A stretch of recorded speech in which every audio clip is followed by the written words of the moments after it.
Yes. Puji Tuhan, selamat malam. Shalom. Ya, saya merasakan hadirat Tuhan luar biasa malam ini ya. Karena kita kembali ke doa malam ya ini ya. Jadi ujian penyembahan kita. Jadi mulai bulan ini kita sudah mulai ke bukan lagi pendalaman Alkitab. Nanti lain kali lagi ya, Esther ya. Bapak Ibu yang membawa buku diper, yang PR-nya sudah dikerjakan belum? Ya, Bapak Ibu boleh buka nanti ya. Ini ada kaitannya dengan tema kita malam hari ini. Saudara, seperti janji kita akan nanti adakan doa khusus ya, spesial untuk Bapak Ibu Saudara. Karena Tuhan mengajarkan satu hal, Ia tidak mengendaki seorang pun binasa, kata firman Tuhan. Melainkan setiap orang apa? Bertobat. Berarti kembali kepada Tuhan, bertobat ya. Puji Tuhan. Sebagai dasar, kalau Bapak Ibu di buku Diper itu, dibuka ya di Galatia pasal 5 ayat pertama itu, penutup kita sekaligus menjadi peringatan untuk kita semua. Kita kan sudah belajar ya. Nah, sekarang kita ini masuk dalam pendalamannya, realitanya ya. Jadi saudara bukan teori saja, kita praktek betul-betul. Boleh dibuka ya, Galatia 5 ayat 1. Kita baca sama-sama ya, ini ayat pembuka kita. 1, 2, 3. Supaya kita sungguh-sungguh merdeka, Kristus telah memerdekakan kita. Karena itu berdirilah teguh dan jangan mau lagi dikenakan kuk. Yang setuju katakan amin. Ya, jadi ini merupakan sebuah peringatan ya, bahwa peringatan Tuhan mengajarkan bahwa setelah kita ini dilepaskan, kita dibebaskan oleh kuasa Tuhan, kita ini dulu hamba dosa. Setelah dimerdekakan dari dosa, nah peringatan, jangan mau lagi dikenakan apa? Artinya apa? Setelah kita merdeka, kita bukan lagi hamba dosa. Kita sudah menang terhadap dosa karena Yesus. Artinya jangan mau dikenakan kuk perhambaan lagi. Jangan lagi mau saudara itu setelah dimerdekakan, saudara balik lagi ya. Pakai istilah utuk datang lagi. Iblis, aku mau menghambakan lagi kepadamu. Pakailah hidupku sebagai alatmu. Aduh. Ya. Setelah dimerdekakan dari dosa, kamu adalah hamba kebenaran. Setuju katakan amin. Kita bukan lagi hamba dosa. Berarti bisa berdosa enggak? Masih bisa. Tapi jangan diimani ya Bapak Ibu ya. Jangan diimani, aku orang berdosa, dosa terus. Jangan. Ya, kalau berdosa, Tuhan memberikan sarana. Apa namanya? Siapa mengaku dosa, dosanya diampuni. Siapa yang tidak mengaku dosanya, dia tetap hidup di dalam dosa. Saya pernah ingatkan, karena ini temanya spesial, ya. Melalui doa pelepasan ini sebetulnya kita diajar untuk memperagakan atau mempraktekkan iman lewat perkataan. Yaitu memperkatakan apa? Firman Tuhan. Saya sudah bahas ya ayatnya, hidup orang benar karena iman itu di pertemuan yang lalu. Tidak usah diulang ya. Roma pasal 1 itu, sebab kami mempunyai keyakinan yang kokoh dalam Injil. Karena Injil itu kekuatan Allah yang menyelamatkan orang percaya. Pertama-tama dari Yahudi juga golongan Yunani. Sebab di dalam Injil ini nyata kebenaran Allah yang bertolak dari iman. Start dimulai dari iman. Apa berhenti? Enggak. Terus memimpin kepada iman. Seperti ada tertulis, orang benar hidup karena iman. Ya, jadi kalau saudara ngerti, kita semua ini sudah dimerdekakan, ya kita mau benar-benar libatkan Roh Kudus, ya, supaya kita benar-benar dimerdekakan, tidak memperhambakan lagi kepada iblis. Tadi pujiannya luar biasa ya. Tepuk tangan dong untuk teman-teman kita praise and worship ya. Oh, luar biasa. Ya, ini dipertahankan terus. Sebelum kita masuk dalam bagian lebih dalam, Tuhan ingatkan saya bagaimana yang namanya ada penghalang seseorang untuk dilepaskan. Ya, kita belajar penghalangnya dulu ya. Seperti saya katakan yang lalu, urutan doa pelepasan itu adalah yang pertama kalau saudara ditegur Roh Kudus, saudara bersalah dalam satu hal, seperti di daftar yang Bapak Ibu buat PR, ya, saudara melanggar, sudah pernah melakukan itu, berarti kita bersalah ya, bersalah. Kita butuh mengaku dosa, pengakuan itu penting. Setelah mengaku dosa, kita diampuni toh. Setelah kita diampuni, kita juga harus mengampuni orang yang bersalah kepada kita. Setuju katakan amin. Nah, ini angel lagi gak setuju ini saudara ya. Setuju ya? Walaupun hati saudara sakit, setuju ya? Itu iman. Ayo ngomong, saya setuju. Si banter saudara, ben semangat saya itu ya. Saya setuju. Mantap. Ya. Walaupun hati saudara gak setuju, kok enak, kok nyimut gitu ya. Aku loro hatiku, sakit hatiku gitu ya. Kita buka Injil Matius pasal, jadi kalau yang pertama tadi, minta ampun akan kesalahan kita. Ini udah jelas ya, clear ya. Langkah pertama clear ya. Masuk langkah berikutnya. Injil Matius pasal 6 ayat 10 sampai ayat ke 15. Ya, tentu ini bukan hal yang baru ya. Apa itu tentang doa? Hafal semua ya? Hafal, enggak usah dibuka. Tutup mata hafal ini. Anak Tuhan ya. Hafal ya? Ya, yang belum hafal baca enggak apa-apa. Ayo. Ayat 9 dulu. Karena itu berdoalah demikian, ya. 1, 2, 3. Bapa kami yang di surga, dikuduskanlah namamu, datanglah kerajaanmu, jadilah kehendakmu di bumi seperti di surga. Berikanlah kami pada hari ini makanan kami yang secukupnya. Dan ampunilah kami, stop. Jadi tadi dasarnya doa pelepasan ini. Minta ampun. Karena apa? Kita tidak luput dari salah. Di sini ada yang tidak pernah salah? Benar terus? Oh, saudara benar terus, saudara berdirinya ngawang. Saudara. Wah, kok setan kan Pak. Ya. Dan lanjut, 1, 2, 3. Dan ampunilah kami akan kesalahan kami. Seperti kami juga.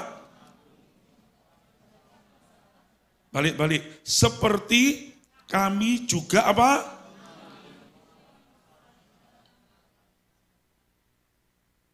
Setuju ya? Setuju, harus setuju. Kalau saudara tidak setuju, tidak bisa lanjut 13 ini. Tidak bisa loh. Ya. Setuju dulu. Mau mengampuni? Amin. Amin kini panter. Ya, setelah itu baru bisa lanjut. Dan janganlah, ayo 2, 3, janganlah membawa kami ke dalam pencobaan. Tetapi lepaskanlah kami daripada yang jahat. Karena engkaulah yang mempunyai kerajaan dan kuasa dan kemuliaan sampai selama-lamanya. Amin. Amin itu berhenti ya. Doa setelah dalam nama Tuhan Yesus, haleluya, amin. Mandek ya. Stop ya. Tapi ayat ini tidak stop. Masih ada bonusnya 2 ayat. Gak percaya? Ada ayat berapa? 14 dan ini loh. Ayo 14, 15 baca sing buanter. Ini penekanannya di sini. Ya. 1, 2, 3. Karena jikalau kamu mengampuni kesalahan orang, Bapakmu yang di surga akan mengampuni kamu juga. Tetapi jikalau kamu tidak mengampuni orang, Bapakmu juga tidak akan mengampuni. Setuju katakan amin. Salah minta ampun, sudah clear ya? Sudah ngerti ya? Saya akan bahas ini sebentar ya. Ini penting, ini penghalang. Kenapa banyak orang doa katanya doa pelepasan sampai muter-muter, jempalik. Saudara, yuk gak lepas, balik meneh. Hidupnya seperti dulu lagi. Yuk. Bahkan ada orang, Pak Josen, saya mau didoakan pelepasan. Apa? Saya terikat rokok, Pak. Rokok itu kan tidak baik, tidak sehat. Saya tahu, Pak. Saya tidak bisa lepas, Pak. Saya minta didoakan. Oke, kamu percaya. Setelah didoakan kamu lepas, percaya. Percaya, Pak, doa. Saya suruh bikin perkataan iman. Ayo ngomong gini. Dalam nama Yesus mulai sekarang saya tidak akan merokok. Ayo ngomong, buat pengakuan. Dia ngomong, dalam nama Yesus mulai sekarang saya tidak akan merokok. Saya putuskan rokok dalam nama Yesus. Semua roh perokok keluar dari diri saya. Dalam nama Yesus. Oh mantap saudara ya. Setelah itu berhenti dia rokok. Setelah berhenti, karena setelah didoakan itu adalah zona peperangan. Biasa ya, iblis itu kalau punyanya ucul, lepas, diapakan saudara? Dicari. Betul ya? Itu. Apa yang buktinya? Suatu saat saya dengar dari temannya, orang habis didoakan ini berhenti rokok 1 minggu, tapi minggu keduanya dulu rokokannya biasa, sekarang tambah parah. Loh, apa? Saya tanya, kenapa kamu tambah rokok ini tambah parah? Waduh, ampun saya ampun. Dia merasa bersalah tapi gak bisa. Kenapa? Saya itu Pak, ketika saya itu doa Pak, iblis itu ngomong sama saya Pak. Kamu doa pelepasan percuma, tidak ada gunanya, diintimidasi. Nah, ini zona peperangan. Ya, setelah itu dia lengah. Datang seorang temannya. Oh ini biasa rokokan, gak rokokan. Kecut, kamu memang kecut. Ya, mulutnya itu pahit, kecut gitu katanya. Tidak enak, apalagi sudah baru makan. Karena ditawari terus, dilono banci, dilono macam-macam. Tidak tahan dia, akhirnya cobalah, saat sedotan naik, gaya tombol kepingin. Begitu dia sedot sekali, berarti itu tadi setelah dimerdekakan, uduk apa? Jadi hamba dosa. Maaf, jangan salahkan Tuhan. Lebih parah. Terus katanya, terus gimana sekarang? Pak, saya janji Pak, mulai sekarang kalau kamu sudah ditipu sama iblis kan penipu. Sekarang kamu diketawain dong sama iblis. Iya, saya diguyu-guyu Pak. Sekarang jangan buat dia tertawa, bikin dia gemetar. Setuju katakan amin. Kita buat, jangan saudara yang gemetar, iblis yang gemetar. Sekarang jangan sampai dia mengertawan kamu. Caranya gimana? Kalau dia datang lagi ngomong dalam nama Yesus, gak lucu kamu. Kamu ketawa sekali lagi. Dalam nama Yesus tak usir kamu, lawan. Sebab itu tunduklah kepada Allah dan lawanlah iblis. Ya, jadi kembali kepada topik tentang pengampunan tadi. Mengampuni itu adalah sebuah tindakan iman. Mengapa? Karena itu sebetulnya bukan wewenang kita. Mengampuni itu adalah pekerjaannya Tuhan. Nah, saudara kan di dalam setiap orang percaya sudah dimeteraikan dengan siapa? Roh Kudus. Yesus sudah terangkat ke surga. Dia sudah menyelesaikan pekerjaannya di atas kayu salib. Dia sudah berkata apa? Selesai. Bahasanya apa? Teles. Nah, bukan teletabis ya Pak ya. Selesai. Yesus akan pakai gerejanya. Siapa gerejanya? Saudara dan saya. Maka syarat gereja ini, saudara dan saya ini syaratnya untuk supaya bisa dipakai oleh Tuhan, maka harus dibekali. Makanya ketika murid-murid diutus, diberi apa? Kuasa. ya, setelah Roh Kudus berkuasa atas mereka, maka benar omongannya Paulus, hidupku bukan aku lagi loh. Betul, itu bukan cuma slogan, tapi benar. Artinya apa? Kita akan mengalami sebuah perubahan. Jadi ketika saudara membuat tindakan iman dengan saudara melepaskan pengampunan, artinya kita setuju dengan firman Tuhan. Kalau kita tidak setuju dengan firman Tuhan, ini penghalang. Kepahitan, sakit hati, kebencian, luka batin, itu adalah penghalang untuk mujizat Tuhan terjadi. So itu harus, ya. Caranya Tuhan ini tidak bisa ditawar. Kalau kamu mengampuni kesalahan orang, Bapakmu di surga mengampuni. Betul ya? Gampang ya? Jelas. Kalau tidak mengampuni, maka Bapak di surga tidak mengampuni kesalahan kita. Nek kesalahan kita nggak diampuni, berarti kita orang berdosa. Setuju ya? Iyalah. Kalau kita tidak diampuni dosanya, ya kita orang berdosa. Kalau orang berdosa, maaf, doamu tidak ada kuasanya. Makanya lewat doa pelepasan ini, saudara, dengan 2 langkah ini, saudara dikembalikan posisi saudara, jadi orang benar. Artinya yang dibenarkan. Sebab mengampuni itu merupakan tindakan iman, maka iman itu harus dipraktekkan. Setuju, katakan amin. Sebab iman tanpa perbuatan adalah nol. Cara prakteknya gimana Pak Josen?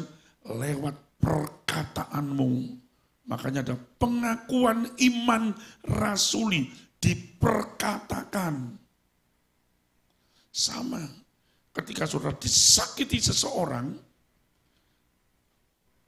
saya banyak berbicara di sini ya, karena ini penghalang utama. Ini bom iblis akhir zaman. Apa saudara? Sakit hati. Ini paling, rumah tangga bisa hancur. Kenapa? Karena ada kepahitan, ada luka. Saudara, tidak ada seorang pun di dunia ini yang kebal. Setuju ya? Kita semua manusia. Kalau saya dilukai, pasti tapi persoalannya, apakah saya membiarkan luka itu tinggal di dalam diri saya, ataukah saya akan segera sembuh? Beda ya. Luka kalau diobati, sembuh. Nah, cara ngobati apa? Simple. Kalau saudara dilukai, tapi saudara tidak terluka, ngomong kasar gitu ya, tapi terluka, tapi cepat sembuh. Wis, ngomong gini, saudara dilukai, tetapi engkau tidak akan terluka. Ini imannya gitu ya. Lebih simpel ya. Boleh ya. Dipotong aja. Ya sakit, tapi sebentar. Karena apa? Sebentar lagi apa? Sembuh. Setiap orang sekeliling kita punya peluang untuk menylukai kita. Tapi kalau saudara ingin tidak terluka, cuma satu caranya. Mengampuni. Ayo, tolong diulang apa caranya? Jadi mengampuni itu sebuah keputusan. Pak, enggak mungkin Pak, saya sudah dikhianati terlalu Pak. Ini orang sudah tidak bisa diharapkan Pak. Biasanya orang yang paling melukai kita dengan telak, yang paling bisa melukai kita dengan telak, itu orang yang terdekat. Betul atau betul? Kalau yang melukai kita itu cuma orang jauh itu, kita ngomong apa? Ya wis maklum lah, dia egois, babanus sudah direken. Tapi kalau orang terdekat, siapa? Entah itu saudaramu, entah itu ayahmu, ibumu, teman, hoping. Tahu hoping? Hoping tapi mateng. Ini menyakitkan. Sebab itu firman Tuhan tegas. Jadi kita harus buat tindakan iman, buat keputusan. Saya melepaskan pengampunan. Maka kesimpulannya adalah mengampuni itu adalah sebuah pilihan. Bukan masalah kemampuan. Amin. Ibu sakit mau didoakan? Iya. Ibu mau nggak ngampuni suaminya? Tidak bisa. Lu dengar pertanyaan saya, Bu, mau nggak Ibu mengampuni? Nggak bisa, Pak. Nggak jawab ini. Pertanyaan saya apa? Maukah? Jawabnya apa? Tidak bisa. Harusnya jawabnya mau atau tidak. Tolong, ini diperhatikan. Yang hati saudara berontak, ayo jangan kita terus dikuasai dengan perasaan kita yang terluka. Kita harus dipimpin dengan tindakan iman kita. Sebab itu penghalang ini harus disingkirkan. Caranya gimana? Minta ampun kalau nggak salah, kedua harus mengampuni. Pak, siapa saja yang harus saya ampuni? Orang yang menyakiti hatimu. Sebab itu berdoalah bagi orang yang menganiaya kamu. Jangan membalas kejahatan dengan kejahatan. Banyak ini. Nanti kalau dijabarkan sesuatu kantek, ya disingkat saja, ya dikelompok. Jadi kalau ada satu ayat ini luar biasa, bisa dicari ya. Jikalau kamu mengampuni kesalahan orang, maka dosa orang itu akan diampuni. Hebat, siapa kita ini bisa mengampuni dosa? Bukan. Melepaskan pengampunan. Bukan kita ini sok-sok seperti Allah, enggak. Lalu ada beberapa orang punya pemahaman gini, karena ketika saudara mengampuni seseorang, itu dosanya diampuni sama Tuhan, betul. Dahsyat itu. Ya. Lalu beberapa orang ngomong gini, wis Pak, ayat ini gak tak pakai lagi Pak. Oh? Yo kenaan toh deh. Kok nyimut? Nek saya ngampuni kan dia enak toh Pak, diampuni toh Pak. Loh, kok nyimut lah gak dibales sama Tuhan. Enggak Tuhan, kira engkau Allah pembalas Tuhan. Saya enggak balas, enggak bisa balas Tuhan. Pembalasan itu haknya Tuhan. Jadi balasan Tuhan 3 kali lipat. Nuprek itu ngawur.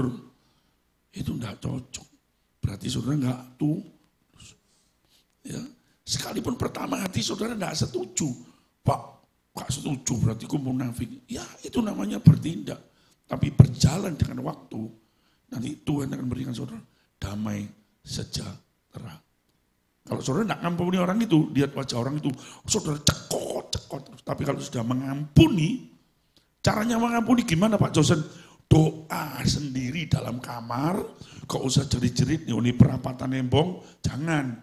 Dipikir saudara nanti, nah jangan ya, di dalam kamar saudara doa. Saya yakin, ketika saudara melakukan ini, pasti ada sesuatu yang terjadi. Apa saudara? Air matamu akan jatuh. Karena apa? Seperti dipotong itu korban. Tuhan, saya mau nurut firman-Mu Tuhan. Saya disakiti. Firman-Mu suruh saya ngampuni. Saya mau Tuhan. Saya setuju dengan dalam nama Yesus saya mengampuni saudara. Nangis saudara. Tapi ketika engkau nangis, orang bisa nangis, itu hatinya jadi apa? Lem. Tapi nek nangisan jenenge beda loh saudara. Nek gembeng itu apa? Nangisi nasib. Itu gembeng. Saudara boleh menangis ketika engkau melakukan seperti tadi. Yang kedua, ketika engkau terpukau dengan kuasa Tuhan yang luar biasa. Kasih Tuhan, pemeliharaan Tuhan. Waduh, Tuhan itu baik. Sudah nangis. Ini bukan sedih. Tuhan itu lihat air mata seperti ini. Sekalipun air mata kesedihanmu pun diperhitungkan sama Tuhan. Kemarin tuh doanya Raja, siapa kemarin yang dibahas? Hizkia. Baca, lihat itu. Itu saya tangkap itu, Pastor. Itu bisa jadi bahan khotbah nanti lain kali ya. Aku mendengar doamu dan melihat apa? Dihitung. So itu, ayo kita bikin tindakan iman ya. Setuju ya, Bapak Ibu yang hari-hari ini kok disakiti, ayo bikin pengakuan. Saya mau melepaskan pengampunan. Dahsyat. Ini dunia roh goyang saudara, gempar.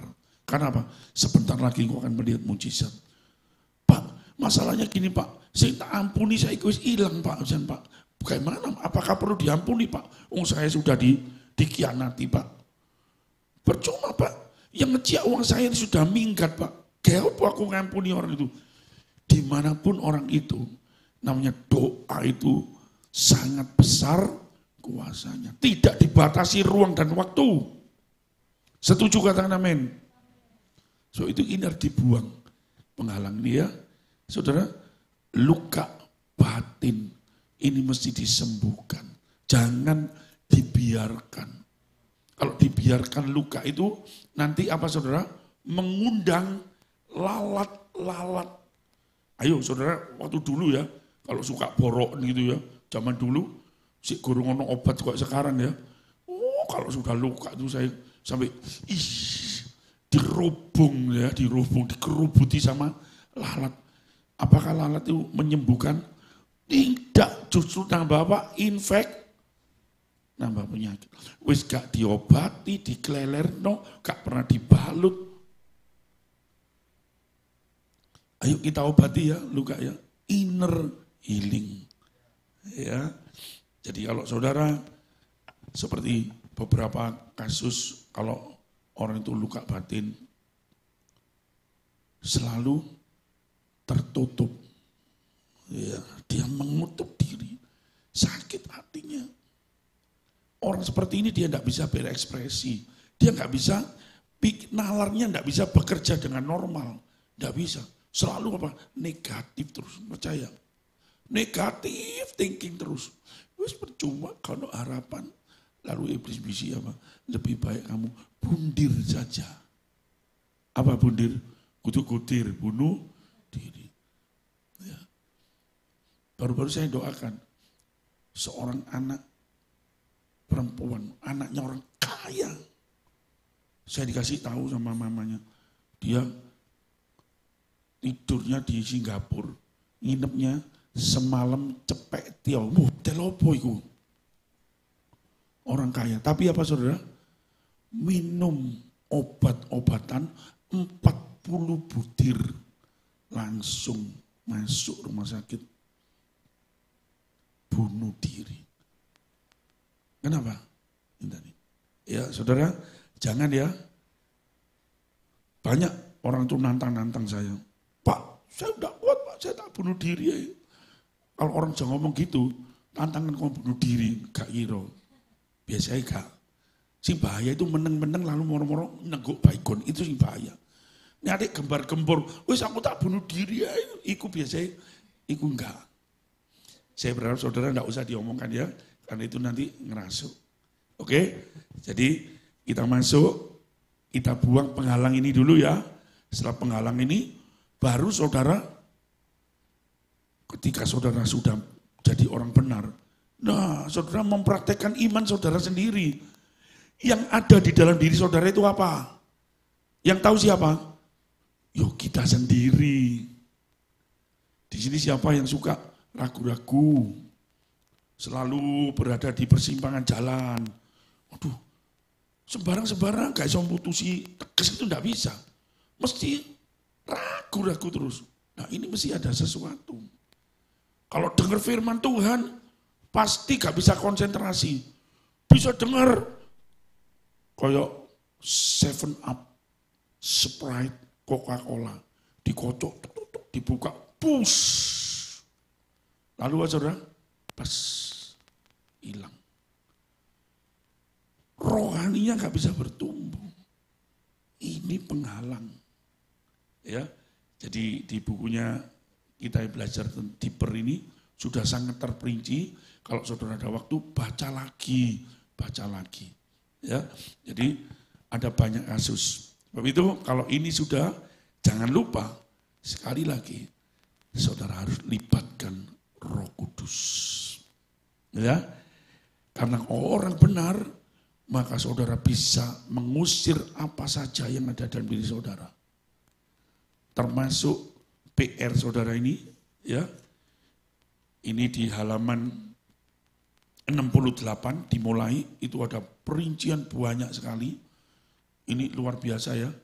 Saya dulu biasanya kalau saya nulis itu enggak sebanyak ini. Ini lebih terperinci lagi, ya. Ya lebih bagus, enggak apa-apa. Saudara tinggal kode saja. Jadi ketika saudara nanti mau nengking, saudara nggak mikir-mikir lagi, saudara sudah tahu, oh aku pernah selalu mengalami penolakan gitu ya, ditolak. Kalau kejawen itu lahiri tone keliru gitu saudara ya. Tahu ya, ini saya banyak doakan orang seperti ini ya. Jadi enggak apa-apa, itu keyakinan. Kita enggak bisa tapi di dalam Kristus itu enggak betul. Gitu loh ya. Petoni salah, lahir di waktu yang salah. Misalkan lahirnya pas Jumat. Itu saudara ya, wah medeni iki. Wah, ini orang-orang biasanya anti nih. Caranya gimana? Karena saya pernah nangani, jadi saya jelas ya. Mungkin kalau bisa di off aja ya kalau terlalu. Ini saya tanya, kamu pernah ditolak? Iya. Kamu pernah dibuang sama bapak ibumu? Nangis ya? Iya. Saya pernah dibuang sama bapak karena kesalahan ini. Dibuang, jadi dia itu pura-pura itu saudara ya. Dibuang, tak buak yo nak yo, dibuak geletak dek. Tapi mari gitu terus dia bikin nasi tumpeng katanya diselamati gitu ya. Terus digendong maneh. Tahu saudara, ketika dia ditaruh, ditolak, itu jiwanya pecah. Maka kasus jiwa pecah, indigo. Ya, bisa lihat setan dan lain sebagainya. Ya, penolakan dari kandungan itu bisa indigo, bisa banci, bisa wandu gitu ya, LGBT, terus hiperseks dan lain sebagainya. Ada tudung maut. Itu karena musuh. Tuhan tuh gak pernah menciptakan itu, tapi musuh. Ya, kesalahan siapa? Manusia sendiri. Makanya Bapak Ibu kasih tahu ya yang punya anak nanti kalau mau nikah di kandungan, anak itu sudah rohnya sudah ada, itu bisa sangat sensi sekali. Jadi jangan sampai ada penolakan. Diingatkan ya. Minggu lalu saya baru mendoakan seorang ibu, anak ketiga. Mengandung, anaknya ini umur 2 tahun, tidak bisa dikontrol. Kalau nangis 3 jam, mamanya di papanya dipukuli. Saya ngomong, ojo pukuli mama, pukul nongkongnya lho, tampak no tangan saya, ngarek jadi 2 tahun, dikepuki tangan saya, apa-apa, jano kepuk no. Cuma ojo dicokot menuai saudara ya. Saya doakan. Saya tanya, apa hari ini? Ngaku kamu. Ada masalah apa ini di kandungan? Saya tondong langsung. Karena kita cuma bertiga ya, suami istri. Ayo, ada apa di kandungan? Ada masalah apa? Duh, kalau di kandungannya sih tidak ada masalah, Pak Josen. Yang bermasalah itu papa mamanya. Lah iya, apa ini? Iya Pak, kita belum siap. Anak ketiga kita belum siap. Bahkan kami sudah berencana mau apa? Menggugurkan. Tertolak. Akhirnya saya ngomong, ya apa-apa. Kamu lah enggak ngerti itu. Sekarang kamu ngerti. Ojo lagi. Jadi didoakan anak ini, kita putuskan dari roh penolakan itu. Setelah itu kamu harus minta maaf sama anakmu. Anakku si cilik ngerti apa? Gak peduli. Minta maaf. Ya. Dan karena anak ini sudah 2 tahun, maka itu sudah masuk kepada karakter. Ya memang suatu angel. Tidak apa-apa tapi masih bisa. Jadi apa yang kau buat, kesalahanmu itu, dosamu itu pasti ada akibatnya. Itu kalau mau berbuat dosa mikir 1000 kali ya. Suwe ini Pak Josen 1000. Iya ben gak sido. Oke ya. Jadi hal-hal ini perlu diketahui saudara. Ayo kita akan masuk dalam hadirat Tuhan. Saya tidak panjang, kita akan masuk dalam hadirat Tuhan. Saya akan mengundang kita bangkit berdiri, ya kita undang hadirat Tuhan.